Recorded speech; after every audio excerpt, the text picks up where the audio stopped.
It's the world's most well-known secret society. Rich with symbols and ritual, it's a source of legends, parodies. Who controls the British crown? Who keeps the metric system down? We do.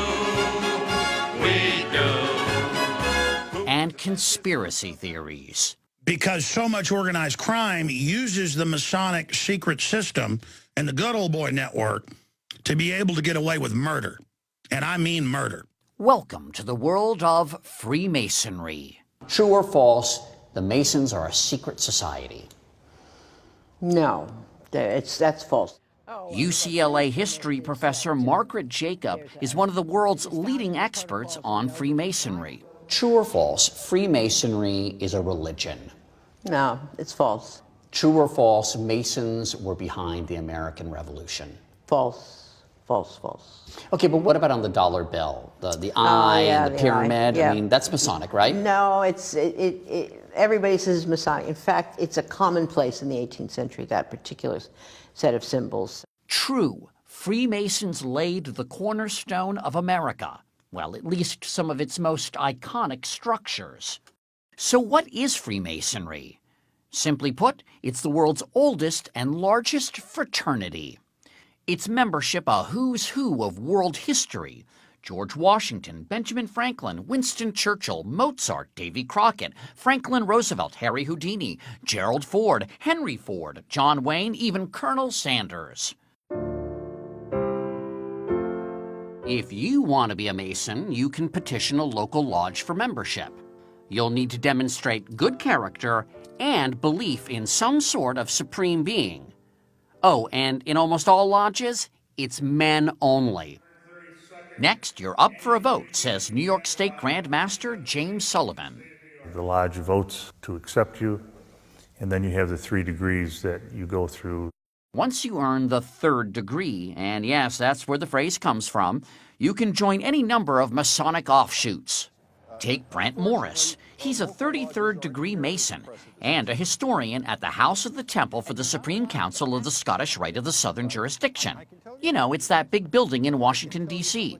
This isn't like the Masonic Vatican, but it's an important building. It's an important building. Absolutely right. It's one branch of Freemasonry in the United States, and that's our headquarters building. Inside, the Temple Lodge room is a stunner.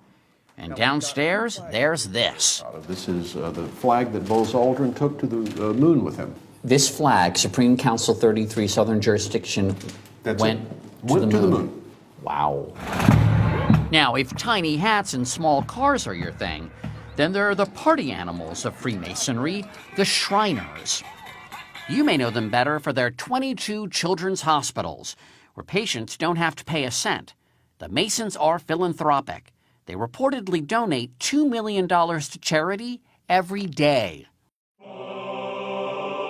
Freemasonry began in medieval Europe as a guild for stonemasons, but lived on as a social organization. 1717, the first Grand Lodge is created in London. And now there are many men in these lodges that are not associated with the trade organization. They're gentlemen masons. They're not stonecutters. They're not stonecutters. And so something has happened. A modern fraternity has been created. It wasn't long afterward that the conspiracy theories began. All these men with different neighborhoods, different professions, meeting in the cafe, breaking bread together, doing rituals. What could this be? So the response on the part of the authorities was, oh my God, this is a conspiracy. And so in 1738, Pope Clement XII issued the Catholic Church's first decree against Freemasonry, and it still applies today. In the U.S., Freemasonry flourished until its secrecy made it the object of suspicion here, spawning America's first third party, the Anti-Masonic Party. It elected 8 congressmen, but lost the 1828 presidential election to Andrew Jackson, a proud Mason. Let us pray. Today, Freemasonry has about 1.3 million members in the U.S., down from 4 million in 1959. Oh God, Heavenly Father, the supreme architect of the universe. Among the members today, African Americans, formerly relegated to a separate black-only branch of Freemasonry. And then there are members like those in Colonial Lodge number 1821 of Washington, D.C. Most of them are in their 20s, and some attracted to Freemasonry by Dan Brown novels and movies like National Treasure. And they formed a new brotherhood called the Freemasons in honor of the builders of the Great Temple. Who here was sort of drawn by the mystery? I mean, I'll confess part of it. I think it's all. Yeah. I think it's a combination of history, tradition, and mystery as well. You know there's ritual, but you don't know what it is. Exactly. And that, how can you not be? That's alluring. Yeah. I mean, that's the reason people join Freemasonry and not the Rotarians. So what about those secrets? What would happen if I found out the secret handshake and I weren't a Mason? Nothing. You wouldn't have to kill me? We might take you out and buy you a beer. The secrets of a Mason represent my integrity as a man. I took a promise that I would not tell you what the secrets of a Mason are. I didn't take a promise that I would care if you know what they are. Also a big secret? The meetings. No non-Masons or cameras are allowed, but St. John's Lodge number 1 of New York City agreed to give us a glimpse of one. For meetings, Masons dress up in their Sunday best and, just like the original stonecutters, wear aprons. At the center of any lodge room is an altar. And all the activities of the lodge take place about the altar.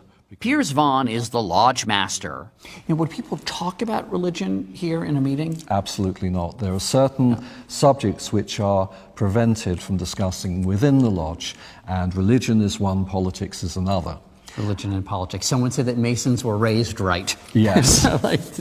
And then there are the ceremonies. Each one teaches a moral lesson related to the legend of one Hiram Abiff, the architect of King Solomon's Temple. They can be a little unusual, as pointed out in this recruitment video. Even while blindfolded, try to concentrate on what you are asked, what is said to you, and what is happening around you. Everything will be explained to you in later sections of the degree.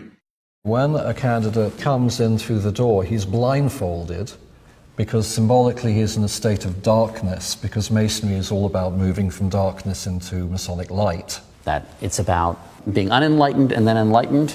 That's right. As for what happens after that, well, that's a secret.